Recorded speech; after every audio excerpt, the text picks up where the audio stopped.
Hi friends, welcome back.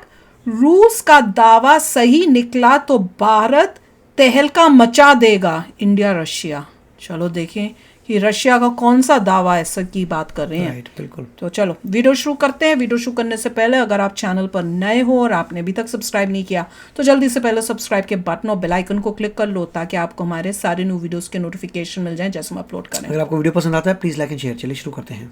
अगर दोस्त रूस का यह दावा सही निकला तो भारत तहलका मचा देगा। दोस्तों, मॉडर्न वॉरफेयर ये उल्टी चल में रही आज है। की तारीख में जितना अटैक आक्रमण इंपॉर्टेंट है उतना ही जरूरी है डिफेंस का स्ट्रांग होना, सुरक्षात्मक कवच का अभेद्य होना। भारत के दो मित्र राष्ट्र हैं, एक इजराइल और एक रशिया। ध्यान से सुनिएगा, रूस ने क्या दावा किया और क्यों यह दावा इस वक्त बेहद मायने रखता है। इजराइल दुनिया का सबसे अभेद्य हवाई सुरक्षा कवच रखता है जिसे आयरन डोम कहा जाता है। चारों तरफ से दुश्मनों से घिरा यह देश अपनी हवाई सीमा की सुरक्षा एक बेहद ही एडवांस्ड आयरन डोम सिस्टम से करता है, जिसके चलते इसके शहर पर इसके पूरे देश पर कहीं से भी हवाई हमला हो नहीं पाता। अब देखिए, इजराइल एक छोटा सा देश है और भारत एक बहुत बड़ी कंट्री। भारत क्या आयरन डोम विकसित कर सकता है? नहीं। हम बिल्कुल भी शक नहीं करते भारत की काबिलियत पर और भारत की सामरिक क्षमता और भारत की आर्मी की स्ट्रेटजी पर। लेकिन भारत एक बहुत बड़ा देश है और इसमें काफी वक्त लगेगा। लेकिन हम सब जानते हैं कि इजराइल के साथ भारत के संबंध किस लेवल पर है। भारत के साथ जो भी राजनीतिक संबंध है वो तो अलग है, लेकिन भारत और इजराइल के बीच में मोसाद और रॉ की मोहब्बत काफी पुरानी है, इंदिरा गांधी के काल की है। जी हाँ दोस्तों, अब वहां पर जो इनपुट्स लगातार भारत के अंदर आते हैं, खुफिया इनपुट्स, उससे भारत को काफी मदद मिली, न सिर्फ अपनी रॉ को रीस्ट्रेटेजाइज करने में, रॉ के काम को भारत की खुफिया agency research and analysis wing की काम करने की शैली को रीस्ट्रक्चर करने में काफी मदद मिली। साथ ही भारत को आर्मी के लिए काफी सारी स्ट्रेटजीज भी मिली।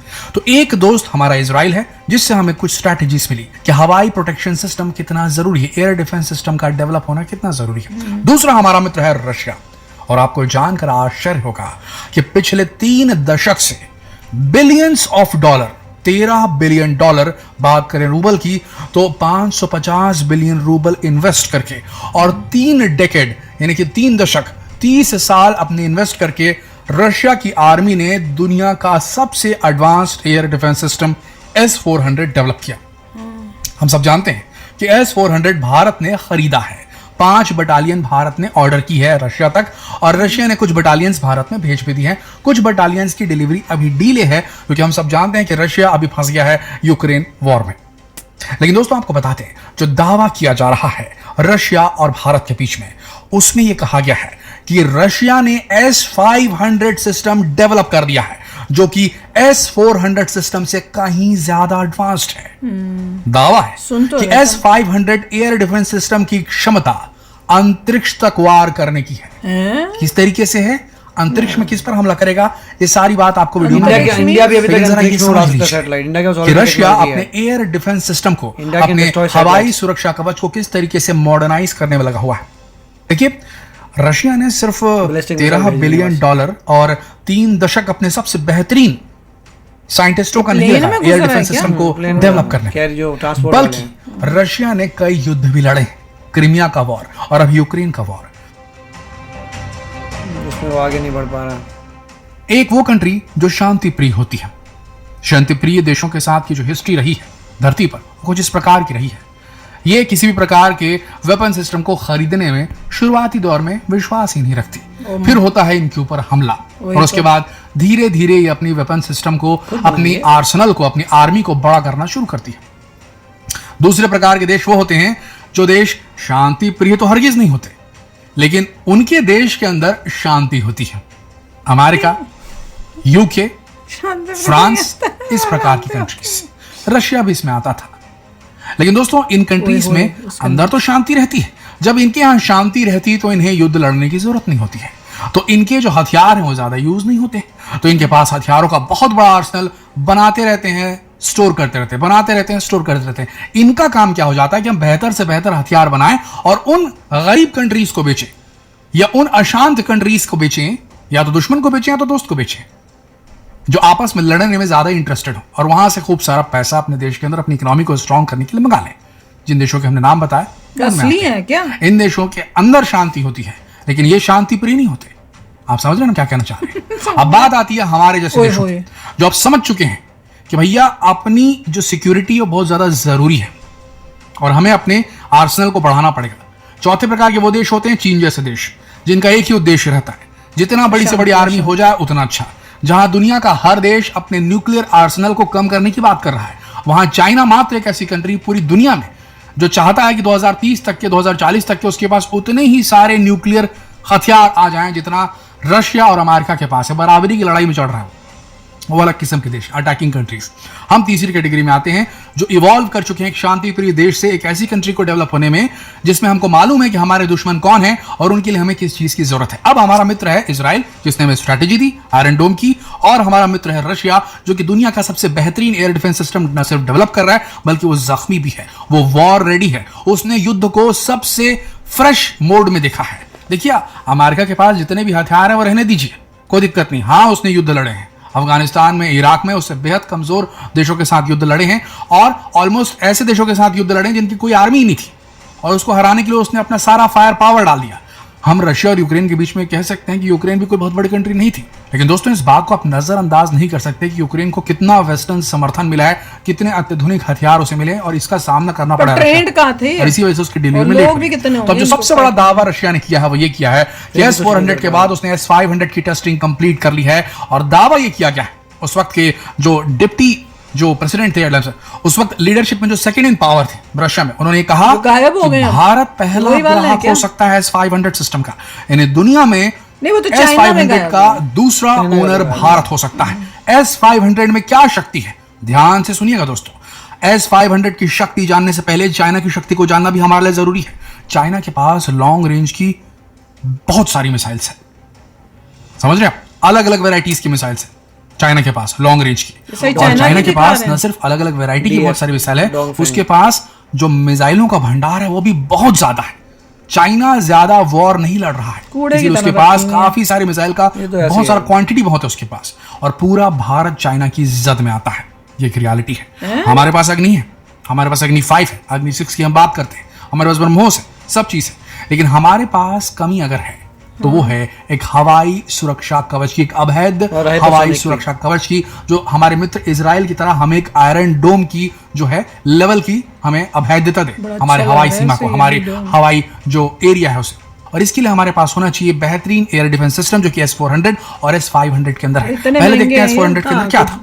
S-400 के अंदर 400 किलोमीटर की दूरी से आने वाली हर मिसाइल को, चाहे वो क्रूज मिसाइल हो, चाहे वो बैलिस्टिक मिसाइल हो, चाहे वो एयरक्राफ्ट से छोड़ी गई एयरक्राफ्ट से निकलने वाली मिसाइल्स हो, सभी को, इवन एयरक्राफ्ट को भी 400 किलोमीटर की रेंज में अगर वो एंटर कर रहा है तो उसे S-400 गिरा सकता है। ये इसकी काबिलियत है। 400 किलोमीटर से लेकर के 4 किलोमीटर तक, 4 किलोमीटर से लेकर के 400 किलोमीटर तक के रेंज में S-400 का दबदबा होता है। और हमें S-400 जो है पूरे नॉर्थ ईस्ट बॉर्डर पर, इंडो चाइना बॉर्डर पर बिछानी है और इधर LAC के साथ साथ LOC में बिछानी है। हमने भी सिर्फ 5 बटालियन ऑर्डर की है, हमें और की जरूरत है। और भारत अपना डिफेंस बजट लगातार बढ़ाता जा रहा है और उसमें अभी तक हमने क्या किया था, क्योंकि हम डेवलपिंग कंट्री के हिसाब से अभी भी, और हमने अभी अपनी आर्मी को डेवलप करने के लिए वो सारे हथियार खरीदने पर फोकस किया जो अटैक में बेटर थे। अब टाइम आ चुका है डिफेंस को बेटर करने का। आपको बता दें S-500 एयर डिफेंस सिस्टम जो होगा, जो हम रशिया से शायद ले सकते हैं, जिसके बारे में दावा कर रहा है रशिया की उसको बना चुका है S-500 और भारत उसका पहला ग्राहक हो सकता है, वो दावा कर रहा है। S-500 मिसाइल सिस्टम का रेंज सुन के आप फैल जाएंगे। 600 किलोमीटर दूर से ही वो भारत की हवाई सीमा में एंटर करने वाले किसी भी विमान, किसी भी एयरक्राफ्ट से लॉन्च की गई मिसाइल, किसी भी न्यूक्लियर मिसाइल, किसी भी बैलिस्टिक मिसाइल, किसी भी क्रूज मिसाइल, यहां तक कि इसकी जो रेंज है ना 600 किलोमीटर की, इससे ये दुश्मन के किसी भी सैटेलाइट को अंतरिक्ष में, लोअर अर्थ ऑर्बिट में नेस्त नाबूद कर सकता है। आउटर स्पेस स्ट्राइक कैपेबिलिटी है S-500 के अंदर, ये इसे बेहतरीन बनाता है। एक राउंड के अंदर 32 फायर ये कर सकता है। इसकी ट्रैकिंग कैपेबिलिटी बेहतरीन है, आउटस्टैंडिंग है, इसे कहीं पर भी तैनात किया जा सकता है। मोबाइल सिस्टम है ये, दोस्तों ये सबसे बड़ी बात है। और भारत अगर इसकी तैनाती पूरे एलएसी पे और एलओसी पे कर कितने जी होंगे इस प्रकार से दावा किया जा रहा है तो बहुत ज्यादा इम्पॉसिबल 500 का, तो ये मान के चलिए भारत ने अपना एयर डिफेंस सिस्टम जो है तो 4 दिन में हमारे खत्म हो तो फिर क्या होगा? मिसाइल भी कोई मारेगा तो उसे हवा में उड़ाया जा सकता है, और इस स्थिति में भारत फिर अपने लिमिटेड रिसोर्सेज से अटैक कर सकता है दुश्मन देश के अंदर और उसे ज्यादा से ज्यादा नुकसान पहुंचा सकता है। और हमारा सबसे बड़ा दुश्मन यहाँ पर चीन है, पाकिस्तान को ऐसे ही कुचला जा सकता है। 2 फ्रंट वॉर हुई तो सबसे पहले चाइना को न्यूट्रलाइज करना बहुत जरूरी होगा, और भारत ने अगर अपना हवाई डिफेंस सिस्टम डेवलप कर दिया तो ये मत भूलिए कि भारत न्यूक्लियर ट्रायड है। हमारे पास पानी से, समंदर से वार करने वाले न्यूक्लियर वेपन, वार करने वाली चीजें मौजूद हैं, और समुद्र पे चलने वाली न्यूक्लियर वेपन्स हमारे पास मौजूद है।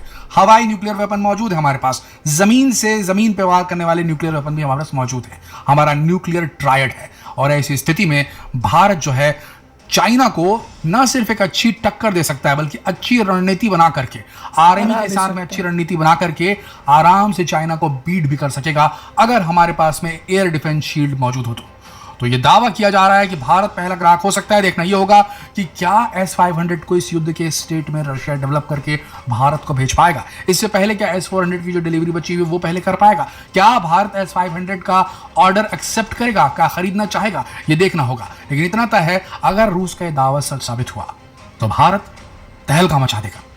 आपकी इस पे क्या राय है नीचे कमेंट सेक्शन में लिखकर जरूर बताएं। जितना हो सके इस वीडियो को शेयर करें फेसबुक पर, व्हाट्सएप पर, यूट्यूब पर। जल्द मिलते हैं आपसे अगले वीडियो में, तब तक के लिए आप सबका इस वीडियो के अंत तक बने रहने के लिए दिल से धन्यवाद। यार लेने को ले सकते हैं पर इतने महंगे देखा नहीं था कि जब हमने लिए थे कितना हमको मतलब सोच के हम लोग ले रहे हैं, और अभी अगर ये भी लेने पड़े तो कितने ले लेंगे। और क्वेश्चन ये है अगर वॉर होगी कितने दिन चलेंगे ये सब चीजें। आपने फायर कर दिया, दूसरे लोग फायर कर रहे हैं, आपने फायर कर दिया, 1 दिन हो गया, 2 दिन हो गया, 3 दिन, 4 दिन, खत्म हो जाएंगे। फिर क्या करेंगे? फिर भागते देंगे तो रशिया को जल्दी बनाओ, जल्दी बनाओ। अगर रशिया अपने वॉर के अंदर हुआ तो वो कहाँ बना के, जैसे अभी हमारे S-400 बचा हुआ है वो नहीं अभी दे रहा क्योंकि वो वॉर के अंदर है। खुद के प्रोड्यूस करे होते तब आप पूछ सकते हो कि हमारी फैक्ट्रियां धार प्रोड्यूस कर रही हैं और यहाँ से, क्योंकि तब तो आप अपने लोगों को बोल सकते हो कि फैक्ट्रियों में लगो, बच्चा जाए और तुमको वहां पे बनाता रहे, तो वो होगा। पर क्योंकि लेना बाहर की कंट्री, किसी भी कंट्री से, वो एक तो बहुत महंगा पड़ता है, और दूसरा जब जरूरत पड़ेगी तो कोई गारंटी नहीं कि आपको उस टाइम उसकी जो चीजें वो दे सकें। तो बेस्ट है कि खुद हम बनाएं और खुद रिसर्च एंड डेवलपमेंट करनी है, खुद और बेचें, बाकियों को बेचें। वो पहले खुद को बना लें, उसके बाद बेचेंगे। और जो इजराइल का है वो इजराइल का से चलता है क्योंकि उनका लैंड एरिया बहुत कम है, बहुत छोटा है। मैं वो भी तो सोच रही हूँ, मैंने कहा इंडिया हमारा इतना, इंडिया ने टेस्ट किया था, इंडिया ने यही कहा था कि हमारा लैंड एरिया बहुत ह्यूज है, उसके लिए हमारे में छोटे पुचकी चीजें नहीं, बड़े बड़े मिसाइल्स हमारे ऊपर गिर रहे हैं। अब बड़े बड़े मिसाइल्स आ रहे हैं, तुम्हारा पुचकू जाएगा तो कितना रोकेगा, छोटे एरिया के लिए इट इज गुड। तो इंडिया ने फैसिलिटेट करके पूरा देखा था, कहा था कि हमारा टू मच लैंड साइज है, तो उनका भी एक वर्जन वो बना रहे हैं जो बड़े एरिया के लिए होगा। मगर वो टेस्ट कहाँ करेंगे जो खुद का एरिया इतना कम है, हमारे यहाँ टेस्ट कर रहे हैं जो भी है। मगर इतना जरूर है कि इंडिया को, मोदी जी को सदियों से क्लियर था, सभी लोगों को सदियों से क्लियर था, खुद का करना पड़ेगा। जिससे आपके पास अनलिमिटेड, जैसे तेजस है, तेजस में इन्वेस्टमेंट इसलिए हो रही है, कल को कोई वॉर जब हम जितने मर्जी तेजस बना के उड़ा दें, तो यही है कि इंडिजिनस आपको चाहिए, वरना कंट्री बैंकरप्ट हो जाएगी अगर दूसरों से खरीदते रह जाएंगे रफेल वगैरह। अल्टीमेटली हमारे खुद के आने चाहिए, रफेल से बेटर हो। बिल्कुल। बताओ आपको क्या लगता है, शेयर करना अपने थॉट्स। चलते हैं, मिलेंगे नेक्स्ट वीडियो में बहुत ही जल्द। Till then take care and bye bye. तो अगर आप मेरे इस चैनल पे नए हो तो जल्दी से सब्सक्राइब के बटन को हिट करो और बेल आइकन को क्लिक करो, ताकि आपको मेरा जब नया वीडियो मैं लगाऊं आपको उसके बारे में जल्दी से पता चल जाए।